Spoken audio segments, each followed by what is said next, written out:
Καλησπέρα σε όλους και καλώς ορίσατε στο σημερινό επεισόδιο του podcast μας. Βρισκόμαστε σήμερα μαζί με τον κύριο Σταύρο Παπασωτηρίου, βουλευτή Φλόρινας με το κόμμα της Νέας Δημοκρατίας. Κύριε Παπασωτηρίου, καλησπέρα και ευχαριστούμε πολύ που βρίσκεστε μαζί μας σήμερα στο σημερινό μας επεισόδιο. Καλησπέρα και από μένα. Είναι ιδιαίτερη τιμή το ότι επισκεφθήκατε το γραφείο μου μετά από όλα αυτά που προηγήθηκαν και τις επιτυχίες που είχατε ως Λύκειο και μας έχετε κάνει περήφανους πραγματικά, και ήθελα με την πρώτη ευκαιρία να τα πούμε από κοντά και ανταποκριθήκατε στο κάλεσμα, στην πρόσκληση, και είμαι στη διάθεσή σας να σας ακούσω και να ανταποκριθώ στα ερωτήματα που θα μου θέσετε και τυχόν απορίες που μπορεί να έχετε. Να αναφέρω έτσι και λίγα πράγματα περιληπτικά για εσάς. Ο κύριος Παπασωτηρίου είναι κάτοχος πτυχίου οικονομικών με μεταπτυχιακό στη διοίκηση επιχειρήσεων από το Αριστοτέλειο Πανεπιστήμιο Θεσσαλονίκης. Κατέχει επίσης μεταπτυχιακό στις κοινωνικές, πολιτισμικές και πολιτικές δομές. Έχει εργαστεί ως σύμβουλος εργασίας, ως σύμβουλος επιχειρήσεων, καθώς και ως τέλεχος στο τραπεζικό τομέα. Έχει επίσης υπηρετήσει ως διοικητής στο Ποδοσάκιο Νοσοκομείο Πτολεμαΐδας, καθώς και έχει πραγματοποιήσει μια σημαντική πορεία στα κοινά της Φλόρινας και της χώρας γενικότερα. Νομίζω πως ήρθε η ώρα να μας πείτε κι εσείς έτσι λίγα πράγματα για εσάς, για την πορεία σας στην πολιτική και γενικότερα. Κοιτάξτε, λίγο πολύ τα είπατε όλα, αλλά εγώ αυτό που θέλω να πω είναι ότι είμαι ένας άνθρωπος της καθημερινότητας, προέρχομαι μέσα από την ίδια την κοινωνία, κατάγομαι από τον Τρυπόταμο Φλόρινας και από μπαμπά και από μαμά, και το μπαμπά και μαμά το αναφέρω γιατί θα πρέπει να ξέρουμε ποια είναι η φυσική εξέλιξη της οικογένειας. Από εκεί και πέρα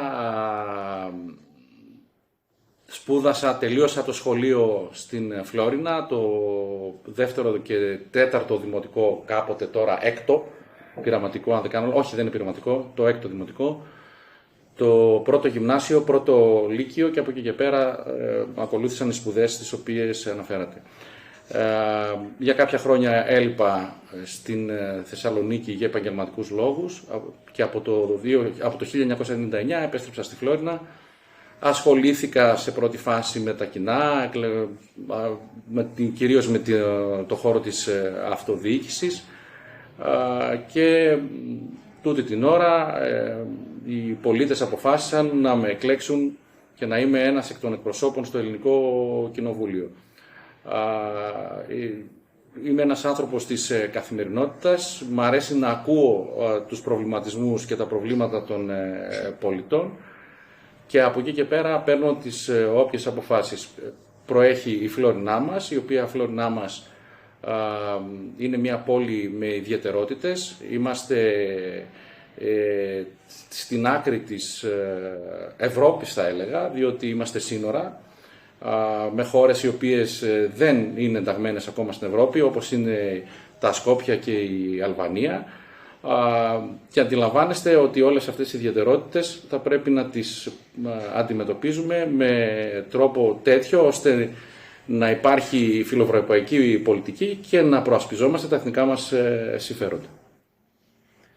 Ποιες προκλήσεις έχετε να αντιμετωπίσετε κατά τη διάρκεια της θητείας σας σχετικά με την περιοχή μας? Οι προκλήσεις είναι πάρα πολλές, διότι η περιοχή μας σε κάποια πράγματα έμεινε αρκετά πίσω. Και το έδειξαν αυτό οι πολίτες με την επιλογή τους στις τελευταίες εκλογές, γιατί είναι το υπέρτατο δημοκρατικό δικαίωμα των πολιτών, και στέλνουν ένα μήνυμα. Το πιο σημαντικό όμως για μένα είναι εσείς οι νέοι να μείνετε στο τόπο μας και να έχετε δουλειά για το άμεσο μέλλον. Η Φλόρινα πάντοτε ταλανίζονταν από την ανεργία, ακόμα και σήμερα, παρά το ότι οι δείκτες έχουν βελτιωθεί με τη διακυβέρνηση της Νέας Δημοκρατίας από το 19 και μετά. Γι' αυτό και οι πρώτες μου επισκέψεις είχαν να κάνουν με το κομμάτι αυτό, και συγκεκριμένα στο Υπουργείο Εργασίας, για να μπορέσουμε να φέρουμε προγράμματα στο επόμενο χρονικό διάστημα που να αφορούν αποκλειστικά τη δική μας περιοχή, για να ξεκινήσουμε σιγά σιγά να αλλάζουμε τα δεδομένα και να μπορέσουν οι νέοι μας να μείνουν στο τόπο τους, να προσφέρουν στο τόπο τους, ακόμα και οι άνθρωποι οι οποίοι μπορεί να πάνε να σπουδάσουν σε άλλες πόλεις. Γίνεται μεγάλη συζήτηση για τη δίκαιη μετάβαση στην περιοχή μας. Μπορείτε να μας πείτε δύο λόγια για το θέμα αυτό?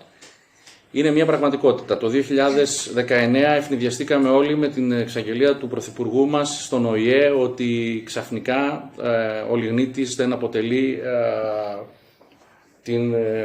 αν θέλετε, την πρώτη επιλογή για την ενέργεια, για το ηλεκτρικό ρεύμα και ό,τι άλλο συνεπάγεται αυτό. Η αλήθεια είναι ότι μεσολάβησε ο κορονοϊός και κάποια πράγματα μείνανε πίσω. Όμως πρέπει να το πιστέψουμε το εγχείρημα αυτό, διότι το περιβάλλον για μας προέχει. Σίγουρα κάποιες θέσεις εργασίας στην αρχή θα χαθούν, αλλά θα έρθουν τόσα χρήματα στην περιοχή και εμείς θα πρέπει να είμαστε έτοιμοι να αντιμετωπίσουμε τις νέες προκλήσεις για την περιοχή. Επίσης, ήθελα να αναφέρω σε συνδυασμό με αυτό που ρώτησε ο αγαπητός Γιώργος,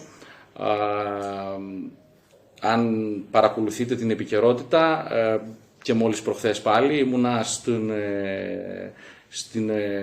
συνάντησα τον διοικητή της δίκαιης μετάβασης, όπως λέγεται, για προγράμματα τα οποία θα τρέξουν στην περιοχή, που θα έχουν σχέση με τον πρωτογενή και δευτερογενή τομέα παραγωγής. Σαφώς ο λιγνίτης θα έχει μια άλλη διαχείριση, αλλά και οι άνθρωποι οι οποίοι αποκλειστικά απασχολούνταν με αυτό θα πρέπει να γίνει μια συγκεκριμένη μετεκπαίδευση αυτών για να προσαρμοστούν στα νέα δεδομένα και στην αγορά εργασίας. Ποια είναι η γνώμη σας για την Ευρωπαϊκή Ένωση και το ρόλο του Ευρωπαϊκού Κοινοβουλίου? Η γνώμη μου για την Ευρωπαϊκή Ένωση. Ρωτάτε έναν άνθρωπο ο οποίος προέρχεται από τη Νέα Δημοκρατία. Η Νέα Δημοκρατία το είχε πάντοτε ψηλά. Ήταν εθνική επιλογή, ήταν επιλογή του αρχηγού που ίδρυσε τη Νέα Δημοκρατία, του Καραμαλή, του Εθνάρχη, όπως τον αποκαλούμε, διότι έφερε τη δημοκρατία στη χώρα. Ήταν συνειδητή επιλογή και αν θυμάστε το 1981 όταν ενταχθήκαμε στην τότε ΕΟΚ, ήταν πάρα πολλοί που δεν το θέλανε. Υπήρχαν και μηνύματα από τον χώρο της αριστεράς ευρύτερα που έλεγε ΕΟΚ και ΝΑΤΟ το ίδιο συνδικάτο. Παρά τα αυτά όμως καταλάβαμε όλοι ότι αυτή η εθνική επιλογή ήταν σε σωστή κατεύθυνση και ορθώς σήμερα απολαμβάνουμε όλα αυτά της ευρωπαϊκής ιδέας και της ένταξής μας ως χώρα. Δεν είναι τυχαίο και συνειδητά ότι αν προσέξετε στο μπαλκόνι μου δεξιά υπάρχει η σημαία της πατρίδας μας και η σημαία της Ευρωπαϊκής Ένωσης. Άρα φύση και συνειδητά ναι, υπέρ της ευρωπαϊκής ιδέας. Με αφορμή το μεγάλο ποσοστό αποχής των πολιτών από τις πρόσφατες εκλογές, τι νομίζετε ότι πρέπει να γίνει έτσι ώστε οι πολίτες να συμμετέχουν στις εκλογικές διαδικασίες εν ώψη και των ευρωεκλογών? Είναι μια πραγματικότητα αυτό που λέτε, αλλά είναι και λίγο εφήπλαστη με την έννοια ότι τουλάχιστον σαν περιοχή, δυστυχώς, και καλούμαστε από τη Δευτέρα και μετά να συζητήσουμε στο Εθνικό Κοινοβούλιο και την επιστολική ψήφο, δεν έχει γίνει σχετική εκαθάριση των εκλογικών καταλόγων. Υπάρχουν άνθρωποι οι οποίοι είναι γεγραμμένοι και ζουν σε άλλες περιοχές ή έχουν αποδημήσεις κύριων. Είναι μια παθογένεια της δημόσιας διοίκησης, όλα αυτά προσπαθούμε να τα διορθώσουμε, αλλά δεν είναι μόνο τεχνικό πρόβλημα. Πράγματι οι πολίτες πολλές φορές κοιτάνε με μια διστακτικότητα ή με μια άρνηση, αν θέλετε, το πολιτικό σύστημα. Εν μέρει έχουν δίκιο.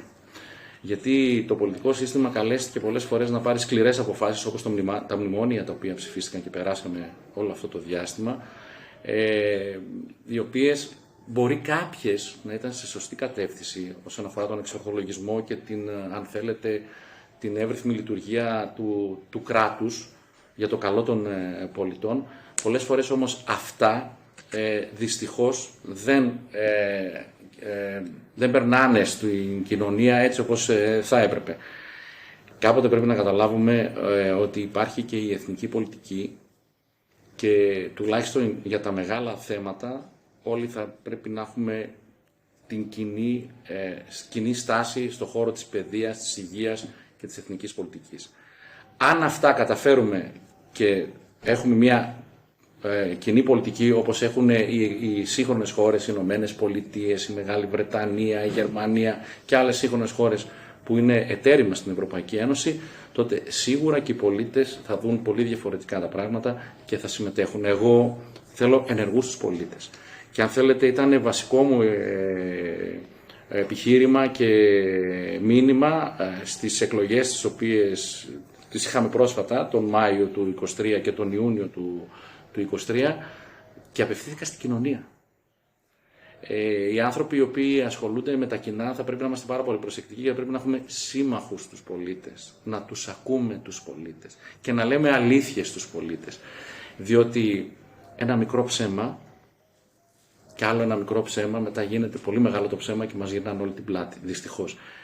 Και αυτό περνάει και σε εσάς τους νέους, και εκεί τα πράγματα είναι χειρότερα. Και με την ηλεκτρονική διακυβέρνηση και με όλα αυτά, που η πληροφορία τρέχει πιο γρήγορα από την ίδια την πληροφορία, αντιλαμβάνεστε ότι θα πρέπει να είμαστε πολύ προσεκτικοί, ιδιαίτερα αληθινοί και ανθρώπινοι. Έτσι λοιπόν, φτάσαμε στο τέλος του σημερινού μας επεισοδίου. Θα θέλαμε να ευχαριστήσουμε και πάλι τον σημερινό μας καλεσμένο, τον κύριο Σταύρο Παπασωτηρίου, βουλευτή του νομού μας, για την εξαιρετική και πολύ επικοδομητική, θα έλεγα, συζήτηση.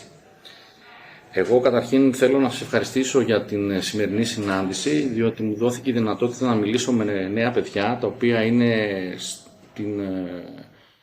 στις τάξεις του Λυκείου. Να σας συγχαρώ για την επιτυχία που είχατε, και το ανέφερα και δημόσια με δελτίο τύπου, και σήμερα βρισκόμαστε και επ' αυτού. Να ξέρετε ότι όλη αυτή η προσπάθεια που κάνετε εμπνέει τους ίδιους τους πολίτες, και εσείς είστε το μέλλον σε όλα αυτά που καθημερινά μας προβληματίζουν, πολλές φορές μας στεναχωρούν. Άρα εμείς όλοι πρέπει να σταθούμε δίπλα σας, οι δάσκαλοι σας, οι γονείς σας και η ίδια η πολιτεία. Να ξέρετε ότι είμαι ένας άνθρωπος που το γραφείο του θα είναι ανοιχτό, όπως και οι συνεργάτες μου θα είναι συνεργάτες δικοί σας, και θα ακούτε αλήθειες. Και μόνο. Όσο σκληρές και αν είναι αυτές, γιατί θέλω και αύριο, κατά την εξέλιξή σας, τις σπουδές σας και τον επαγγελματικό σας βίο, να λέμε καλημέρα. Σας ευχαριστούμε πολύ.